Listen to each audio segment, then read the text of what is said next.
Muy bien, en este tema vamos a ver entonces la memoria episódica. Ahora la situaremos un poquito en el panorama de los sistemas de memoria, ¿vale?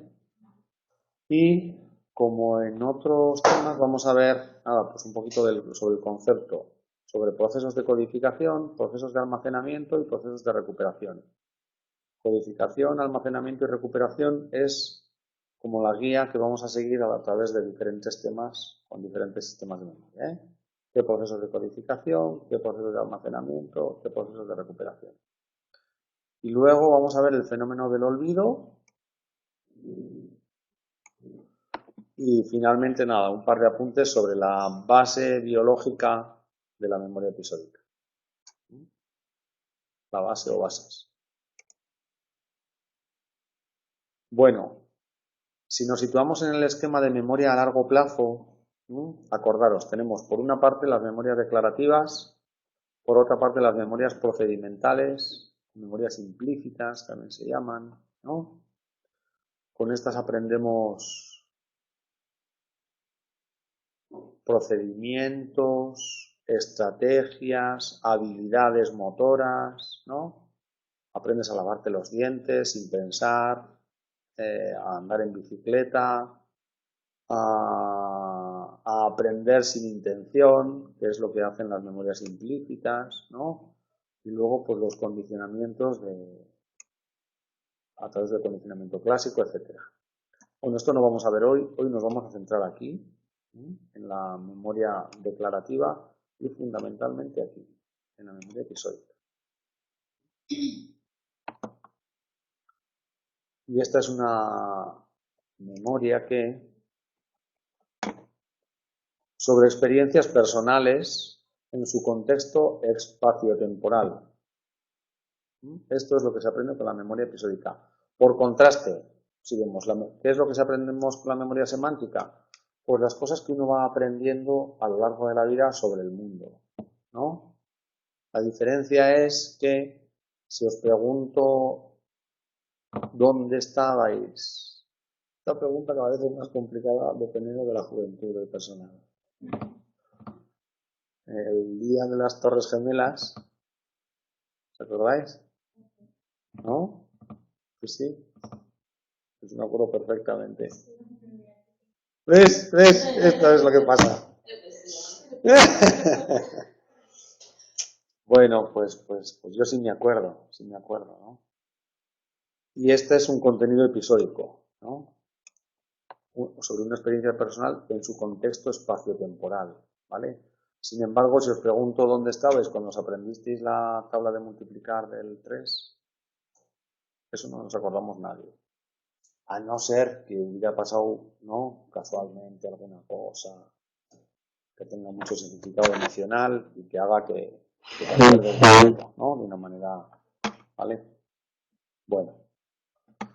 Y también hay que tener claro que entre episódica y semántica pues hay aspectos, hay mucho trasvase de información de una hacia la otra y que los límites, aunque aquí en estas diapositivas los ponemos muy claros, ¿no?, luego los límites son muy difusos, ¿eh? No está, los límites entre una y la otra desde luego son mucho más difusos de lo que luego nosotros explicamos en las clases.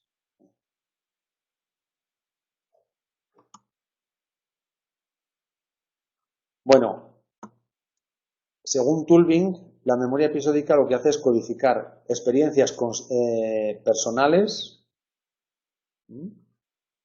los recuerdos que tú tienes de las experiencias que has tenido a lo largo de la vida, son memorias conscientes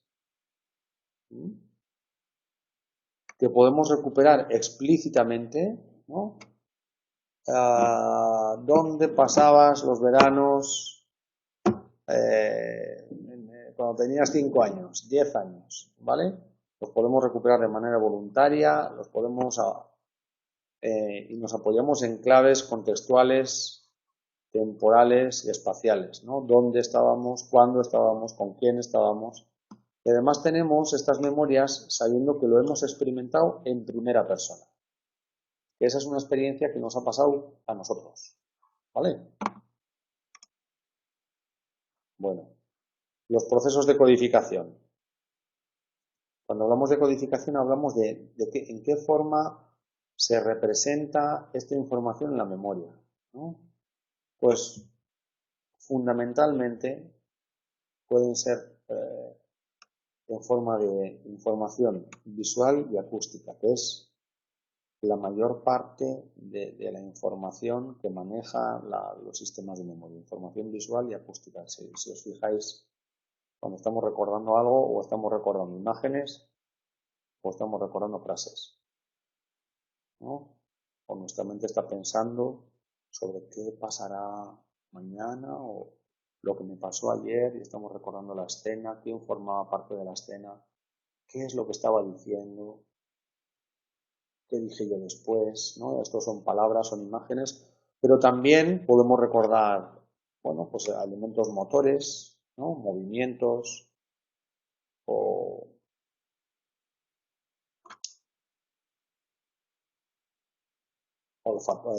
información olfatoria, táctil, ¿vale? Bueno, estos procesos están orientados hacia el pasado en la memoria episódica, ¿no? ¿De dónde vienes? ¿Dónde naciste? ¿No? ¿Cómo se llaman tus padres? Y es vulnerable al deterioro neurológico. Estas informaciones se pierden, por ejemplo, en la enfermedad de Alzheimer. Nos permite, ¿no?, viajar a hechos del pasado, presente y futuro, y a esto le llamamos conciencia noética, y permite tener un recuerdo de que, como decíamos antes, lo tenemos en primera persona, ¿no? De que esto han sido experiencias que yo he tenido. Que si os fijáis, esto le da como un sentido como de continuidad al relato de la vida, ¿no? Y a esto le llamamos conciencia autonoética.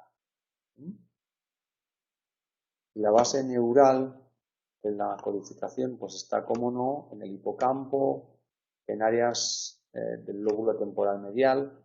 ¿Sabríais situar más o menos dónde está el hipocampo? Los hipocampos, estaría ahí, habría un hipocampo. ¿Las amígdalas? Sí.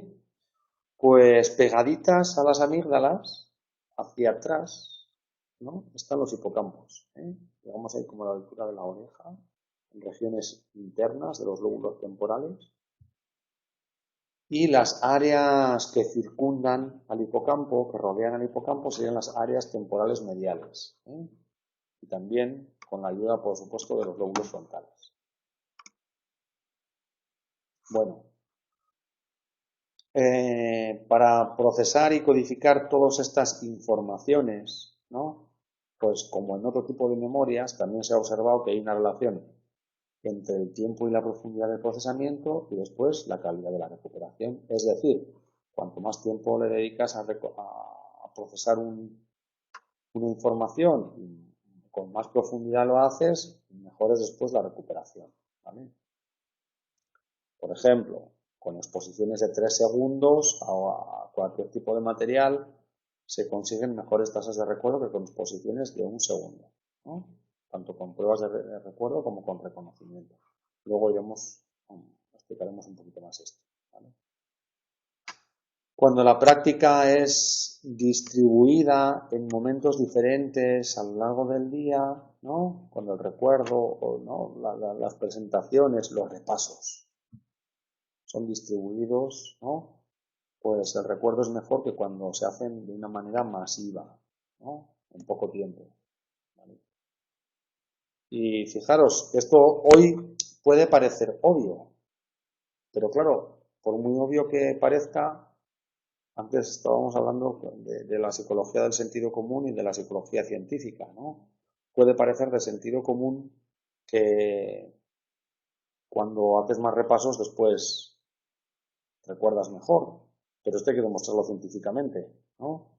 Bueno, pues Tulbin en el 72, ¿no?, en el 62, anteriormente os acordáis de Ebbinghaus, ¿no?, las curvas del recuerdo, etcétera, y del olvido. Dice, la probabilidad de recuerdo es proporcional al número de presentaciones del estímulo. Y aquí tenéis, ¿no? Cuantas más presentaciones tiene un estímulo, pues bueno, más probable es el recuerdo.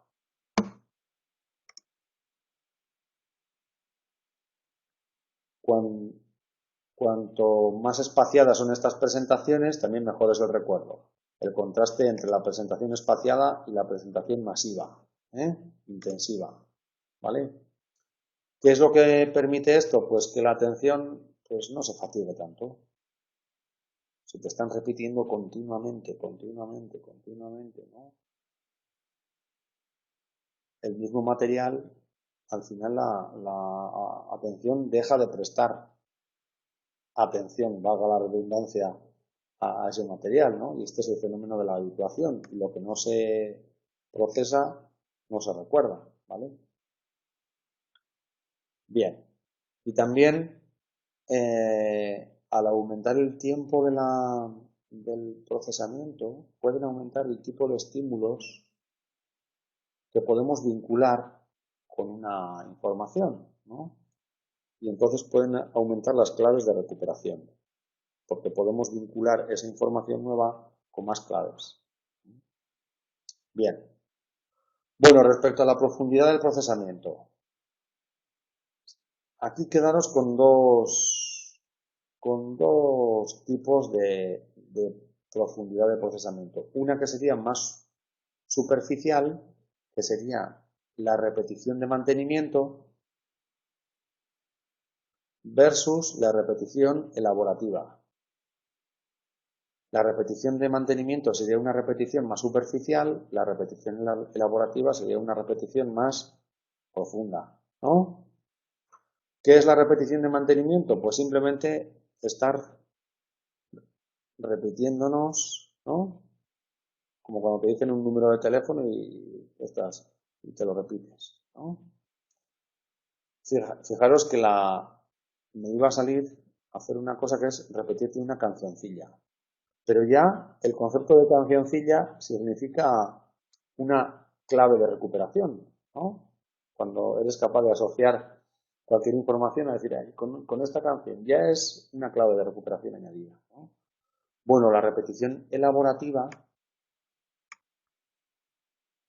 cuando elaborar significa que tú comprendes un concepto porque lo estás asimilando a otros conceptos que tú ya tienes en tu memoria, ¿no? Por ejemplo, hoy hablábamos en otra clase de la diferencia entre interferencia proactiva y retroactiva, ¿no? Si te aprendes proactiva como de la interferencia del material viejo sobre el aprendizaje del nuevo, ¿no? Y no entiendes, pues bueno, quizá esto es una posibilidad, ¿no? Pero si dices proactivo, quiere decir lo que va hacia adelante, ¿no? Que esto, lo que va hacia adelante, todos más o menos tenemos en la mente, ese concepto, ¿no? La interferencia proactiva quiere decir, es la interferencia del material viejo que interfiere sobre el que viene después, ¿no? Y la interferencia retroactiva es la interferencia que ejerce el material nuevo hacia atrás sobre el material que ya nosotros habríamos aprendido previamente. Pues estos son maneras elaborativas de facilitar el recuerdo, ¿no? Bueno, y luego cada uno tenemos ahí nuestras propias maneras, ¿no? No sé si por cualquier otra razón, imaginaros, pues cualquiera de vosotros podría haberse familiarizado por otras cuestiones con el concepto de proactivo y retroactivo, ¿no? Pues igual habéis trabajado en una oficina de devoluciones y dices, sí, esto es retroactivo de hace no sé qué, y ya te has familiarizado mucho con ese concepto, entonces es mucho más fácil de aprender porque tú ya lo tienes en tus almacenes, ¿no? Y lo que hacemos es esto, ¿no? Bueno, sabemos entonces que el tipo de procesamiento, cuando es semántico, acordaros que semántico se interesa por el significado de las cosas, ¿no? Pues mejora el aprendizaje y el recuerdo, ¿no? La repetición activa permite mantener la información activa y conectarla con otros materiales de la memoria a largo plazo, ¿no? Claro, trabajar con proactivo de atrás hacia adelante, tienes que estar conectando el concepto de proactivo con lo que tú ya tienes adquirido, que tú conoces previamente, y durante unos instantes estamos manejando ambas cosas simultáneamente, ¿no? Vale. Bueno, y claramente la profundidad del procesamiento favorece una huella más fuerte.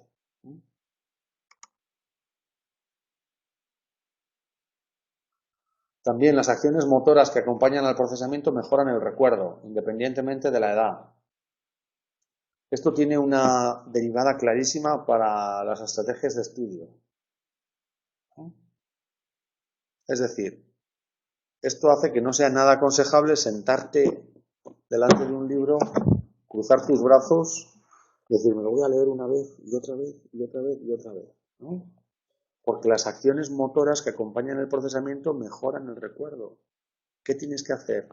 Cógete un boli y hazte esquemas, ¿no? Y pon una cosa arriba, otra en el medio y otra abajo y conéctalas y luego ponte las palabras clave y subraya y hazte tus propios esquemas y haz algo mientras lo haces, porque sabemos que eso después mejora la capacidad de recordar. Bien, lo mismo, asignar un significado a la información facilita la recuperación. En contra, tenemos aprender la información mecánicamente, sin aprender el significado. Vale. Y lo que señalábamos antes de la repetición elaborativa que mejora el mantenimiento. ¿Por qué? Pues porque organiza el material en la memoria. Porque ya tenemos el concepto de proactivo cerca en nuestra mente del concepto de atrás hacia adelante, ¿no?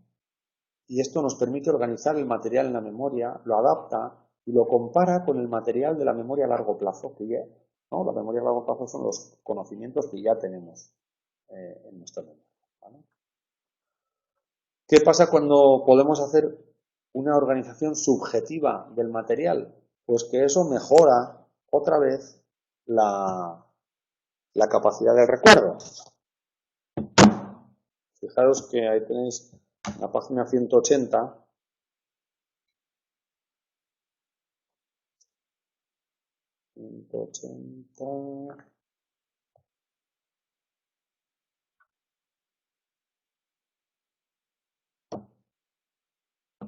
Dos posibilidades para aprenderte la primera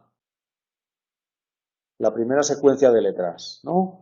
A, M, R, E, P, J, A, I, Y, D, E, R, ¿vale? Seguramente las posibilidades de recordar esta secuencia son mucho menores que la posibilidad de recordar las mismas letras, solo que con una organización subjetiva que es significativa para nosotros, que es aprendizaje y memoria, ¿no? ¿Vale? Así que dar este significado subjetivo a la memoria mejora el procesamiento y el recuerdo, ¿eh? Y luego pues lo hacemos pues sacando ¿no? Cuando tenemos que aprendernos listas de cosas, ¿qué hacemos? Pues sacar igual la primera letra de cada lista, y luego hacer con las primeras letras un acrónimo, ¿no? Estas cosas.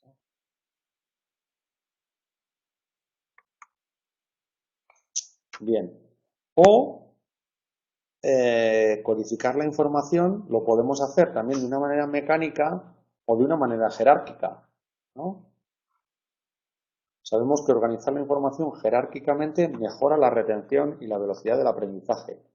Tenéis ahí, por ejemplo, en la página 182, ¿no? Dos maneras de aprender la tabla de minerales. Tenéis ahí platino, plata, oro, aluminio, cobre, níquel, hierro, bronce, acero, latón, esmeralda, zafiro, diamante, rubí, etcétera, ¿no?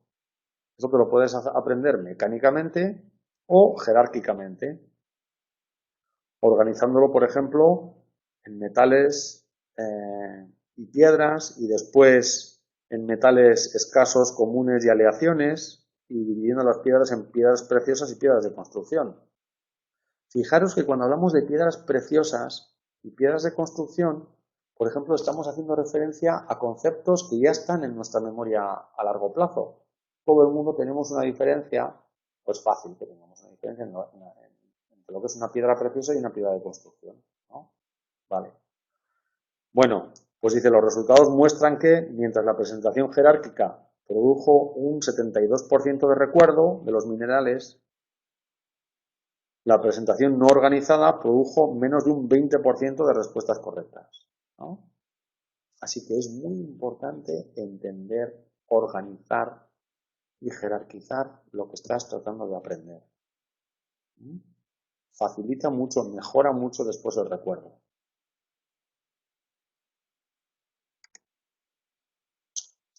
Bueno, nos vamos al almacenamiento. ¿Dónde se almacena la información episódica?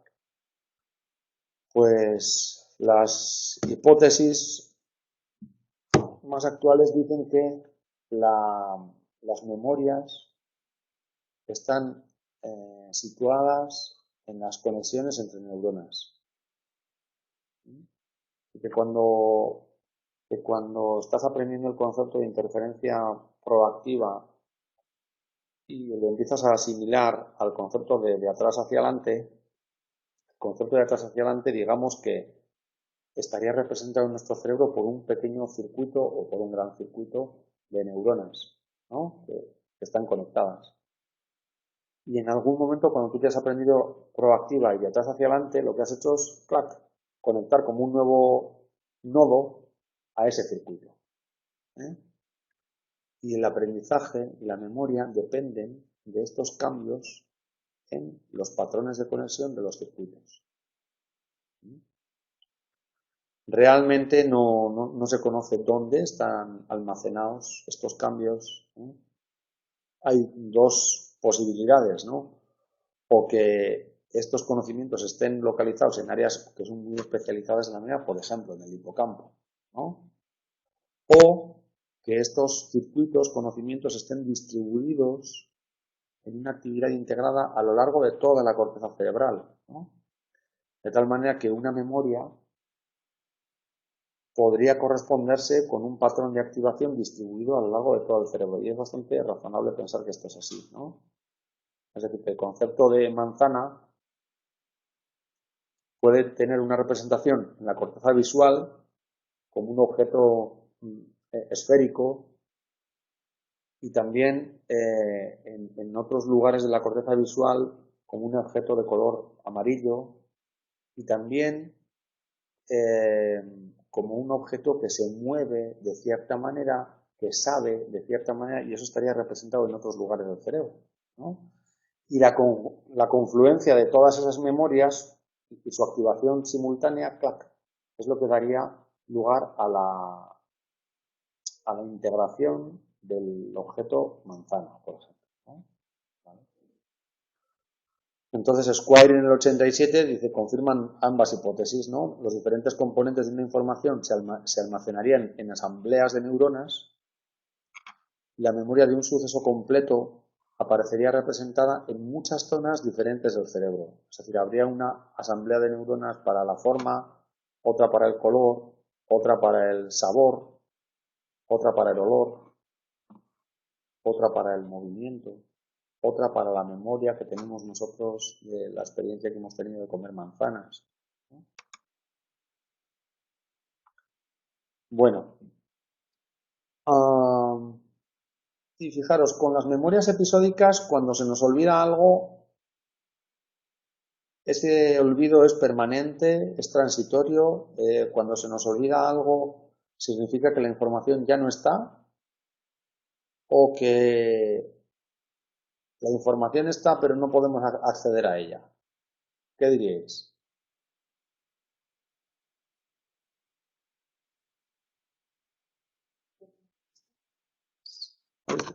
El fenómeno este lo tengo en la punta de la lengua, ¿no? Realmente lo tengo pero no emerge, ¿no? Por ejemplo, hablando de nombres de personas, ¿no? Bueno, fijaros, esto puede ser, pues como tú señalabas ahora, una intuición, de sentido común también, pero hay que demostrarlo científicamente, ¿no? Y Nelson comprobó que después de olvidar palabras aprendidas de una lista, pues los sujetos podían reaprenderlas más rápido que palabras nuevas, ¿no? Luego entonces dices, hombre, la información está, pero no podemos acceder a ella. ¿Qué factores afectan al olvido? Pues o el desuso o la interferencia. La interferencia del material nuevo, que sería la proactiva, o la interferencia del material antiguo, la interferencia del material antiguo, que sería la proactiva, o la interferencia del material nuevo, que sería la retroactiva.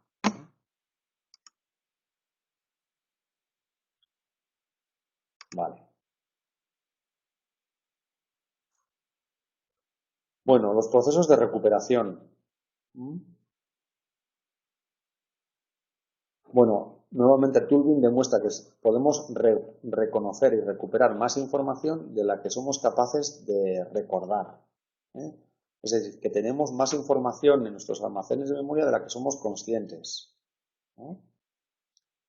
¿Qué es lo que comprueba? Que, por ejemplo, cuando das una señal de recuperación, pues eso muchas veces facilita el acceso del ítem que estamos tratando de recordar. Muchas veces te dan una clave de, sí, hombre, sí, esa persona que iba con no sé quién y ¡pum! Entonces, te aportan una clave de recuperación y aparece su nombre. A veces es una cosa muy... que yo suelo hacer en consulta, ay, es que se me olvida, pues no intentes recordarlo, háblame sobre ello, ¿no? Y no intentes recordar el nombre, lo que sea. Y solamente el hecho de hablar sobre ello aporta claves de recuperación que conectan con la información. Vale. ¿Cómo se evalúa la información de la memoria episódica? Pues a través de tareas de reconocimiento, ¿no? Pones una lista de ítems y luego vuelves a presentar unos ítems y le dices al sujeto, ¿el ítem actual ha sido presentado anteriormente? ¿Sí o no? Esta es la prueba de antiguo o nuevo. ¿Es antiguo? ¿Lo has visto anteriormente? ¿O es nuevo? ¿O es la primera vez que lo ves? ¿Vale? O tareas de recuerdo libre, donde simplemente os acordáis de los cuentos de Bartlett, ¿no? Te cuentan un cuento y dices, bueno, ahora cuéntame lo que te acuerdes. O tareas de recuerdo señalado a través de completar la palabra iniciada. Estos serían los típicos del priming, ¿no? Primero te enseñan unas palabras, luego te enseñan la mitad de la palabra y a ver con qué la completas. Si lo puedes completar, si es más fácil que lo completes con palabras que has visto anteriormente. Y luego está el procedimiento de la detección de señales. Fijaros, si nos pusieran a todos una tarea de reconocimiento de las de antiguo o nuevo, si sistemáticamente dices, sí, este ya lo he visto antes, sí, este ya lo he visto antes, sí, este ya lo he visto antes, tendrías un porcentaje de acierto del 100%, ¿no? Luego estarías dando una respuesta que acierta siempre, pero también tiene un 100% de falsos positivos.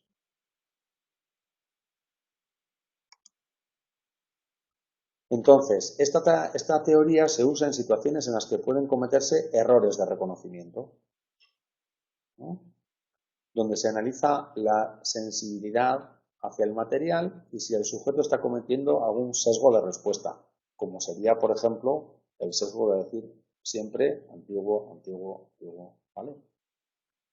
Pues, ¿qué posibilidades hay? Pues decir antiguo a un estímulo antiguo, que sería un acierto, responder antiguo a un estímulo nuevo, que sería un falso reconocimiento, una falsa alarma, responder nuevo a un estímulo antiguo, que sería un error, ¿no? Responder nuevo a un nuevo. Vale. ¿Qué pasa cuando los estímulos se reconocen, ¿no? Y hay mucho acierto? Pues esto en principio nos podría alertar de que los estímulos nuevos y los antiguos, ¿no? Son muy diferentes.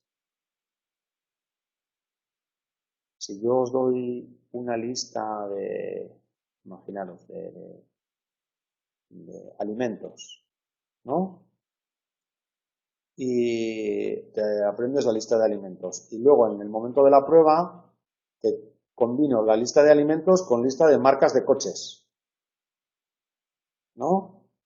Y entre el plátano y las alubias te cuelo Ford. Pues es más fácil que reconozcas la diferencia con facilidad, ¿no? Entonces, esto nos dice que las distribuciones de los estímulos están muy separadas, ¿vale? Es decir, que son muy discriminables. Hay una diferencia entre los estímulos muy grande, ¿vale?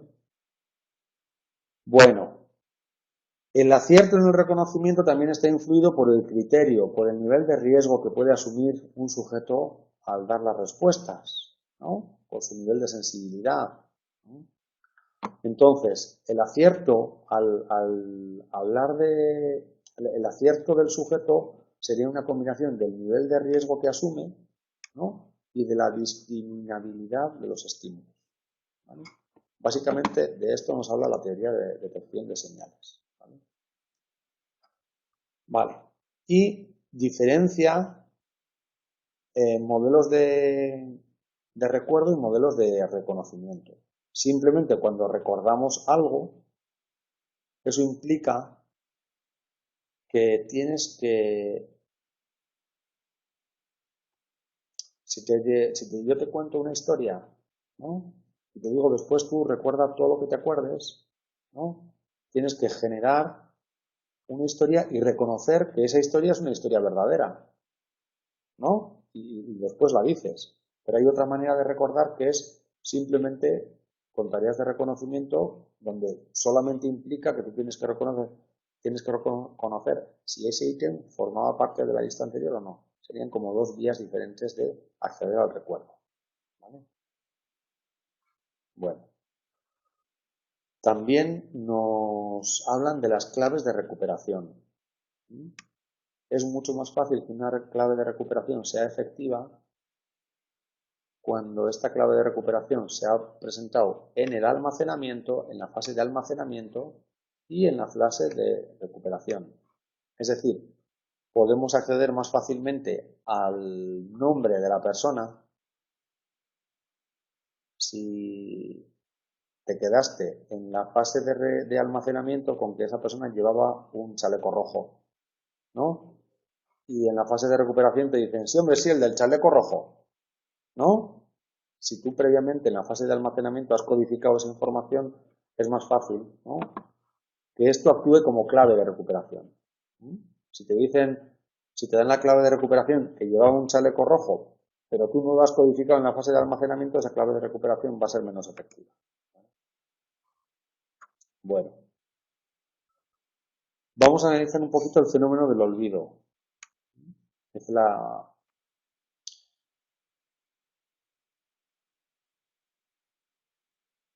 Bueno, esta recuperación de recuerdos episódicos, cuando estamos recuperando, en fase activa de recuperación, estáis tratando de recordar una historia, ¿no? Esto puede afectar al almacenamiento y a la retención de otros estímulos que estén relacionados, porque de alguna manera, ¿os acordáis del cuello de botella?, ¿no? Pues solamente hay capacidad para procesar cierta parte de la información, ¿no? Y otros estímulos están compitiendo por acceder a la consciencia durante la recuperación voluntaria de la información, ¿vale? También se ha estudiado el tema de la supresión de recuerdos, ¿no?, no deseados. Ahí falta la N. No deseados, ¿vale? Fijaros que esto se ha planteado que tiene una función adaptativa para la vida, ¿no? De hecho,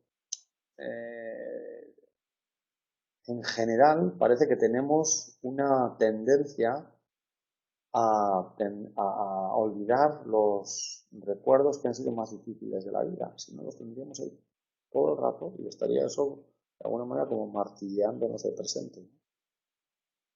Y esto se ha propuesto que tiene un valor adaptativo, ¿no?, porque protege al sujeto de estar continuamente, ¿no?, en el momento de cada día con recuerdos de las experiencias difíciles de la vida. Entonces se ha intentado hacer un paradigma de ver si voluntariamente se puede inhibir la creación de recuerdos a través de este paradigma de pensar, no pensar. Lo tenéis descrito en la página 195. ¿Cómo es esto básicamente? Pues en una primera fase de este experimento se presentan pares de palabras, ¿vale? Y se pide al sujeto que recuerde la segunda palabra de cada par, ¿no? Entonces tú le dices, bueno, y después de la palabra plátano, ¿cuál venía? Y después de la palabra ¿cuál venía? Y después tú siempre te focalizas en que estudie la segunda, ¿vale? Pero en una segunda fase se le pide al sujeto que después de algunas palabras no recuerde la segunda palabra, ¿vale? Entonces es como recuerda, no recuerda, recuerda, no recuerda, recuerda, no recuerda. Cambiamos la instrucción. De ahí el nombre del paradigma pensar, no pensar. ¿Sí? Vale. Y en la tercera fase le pedimos al sujeto otra vez que recuerden todas las segundas palabras. ¿Cuál es el resultado? Pues que hay menor recuerdo de las palabras que le hemos dicho no recuerdes, ¿no? Luego esto sería un apoyo, aquí tenéis la gráfica.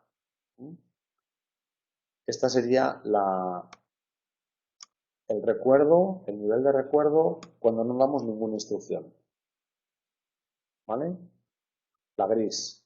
La columna azul sería el nivel de recuerdo de los segundos pares cuando damos la instrucción de recuérdalo. Y este sería el nivel de recuerdo cuando decimos ahora no recuerdes, ¿vale? Bueno, ¿se puede olvidar selectivamente un contenido específico? También se han preguntado por esto, ¿no? Y esto, tenéis ahí otro experimento a través de contar historias, ¿no? Contar una historia que puede ser de diferentes maneras, donde después te plantean, imaginaos que yo os voy a contar una historia que tiene que ver con dos chicos, ¿no? Uno es Tom y otro es Alex. Les cuento como una especie de cuento, como si fuera la historia de Bartlett, ¿no? Pero yo puedo contar la historia de dos maneras diferentes. A través de situar a Tom y a Alex en el mismo escenario o a través de contar historias diferentes de Tom y de Alex, ¿no? Puedo decir que a Tom y Alex compartieron un fin de semana esquiando o puedo decir que a Tom le gusta el esquí y a Alex le gusta la natación, ¿vale? Bueno, pues cuando las historias son integradas en ambos, el olvido, es decir, es difícil que se te olvide que a Tom le gusta, si te digo recuerda lo de Tom y olvida lo de Alex, es difícil olvidar que a Alex le gustaba el esquí si también le gustaba a Tom. Y te lo he contado de una manera unificada, integrada, ¿no? Y es más fácil olvidar la información sobre Alex cuando la información es independiente. Es aquí lo que manipulan. Dar información independiente de cada uno o dar información integrada de ambos, ¿vale?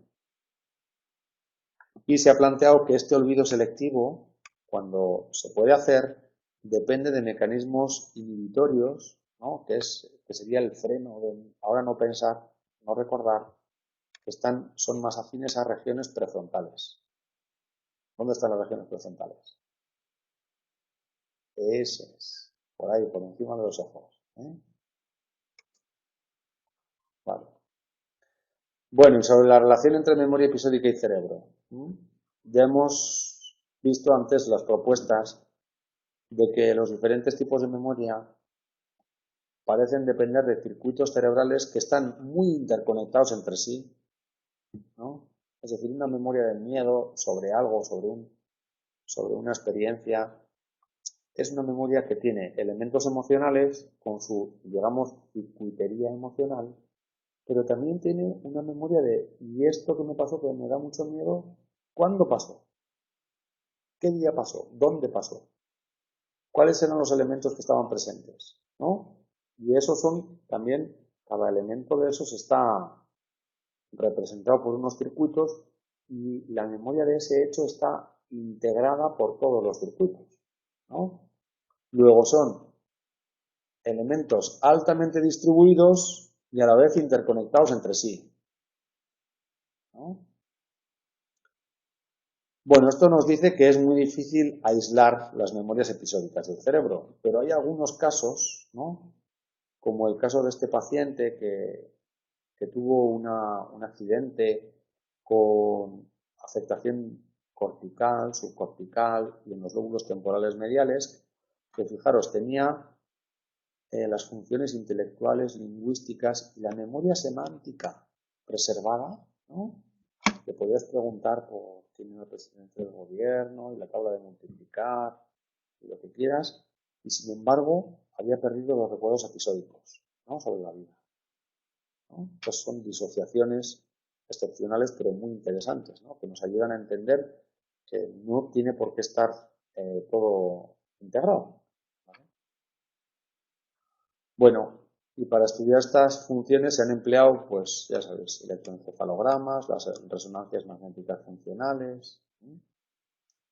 Y fijaros, ahí se ha observado que hay procesos de inhibición del procesamiento de estas memorias episódicas que afectan tanto a las fases de codificación como a las fases de recuperación. Y que son las regiones prefrontales en conjunción con regiones parietales. ¿Dónde está el parietal? Aquí atrás está el occipital, ¿eh?